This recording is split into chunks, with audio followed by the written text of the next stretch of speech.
ऋतिका. चला पाहूयात मी कोर्टात जाताना कशी रेडी होते. आता लॅपटॉप वरती करूया. भरपूर सारा सनस्क्रीन. सो बघूयात. ऑब्वियसली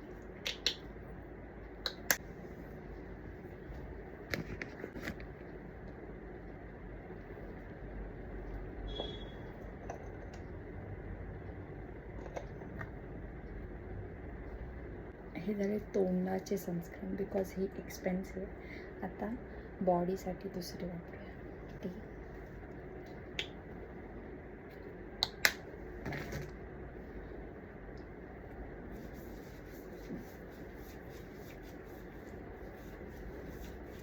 सनस्क्रीन आणि ॲडव्होकेट यांचं नातं अटूट आहे.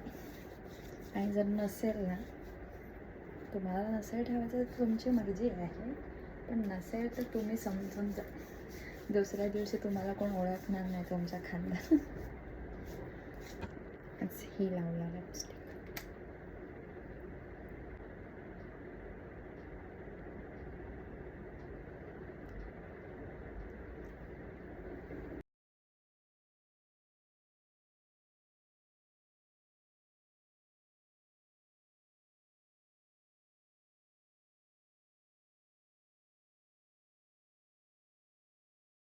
स्ट्रॉबेरी खाल्ली आणि मग मी कोर्टात जाऊन पोचले. कोर्टात गेल्यावर कामं होती ती सर्व केली. काही गोष्टी नवीन ऐकायला मिळाल्या, नवीन समजायला मिळाल्या.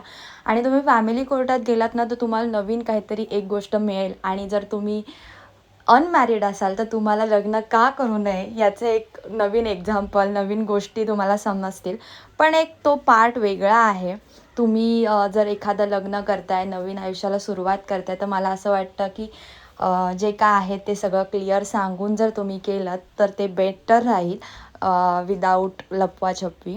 असो, घरी आले. आमरस होता आज. आमच्या गेल्या वर्षीच्या आंब्याचा आईने काढलेल्या आंब्याचा रस तो आज आईने काढून टाकला, कारण आता नवीन आंब्याचा बहर येईल सो म्हणून.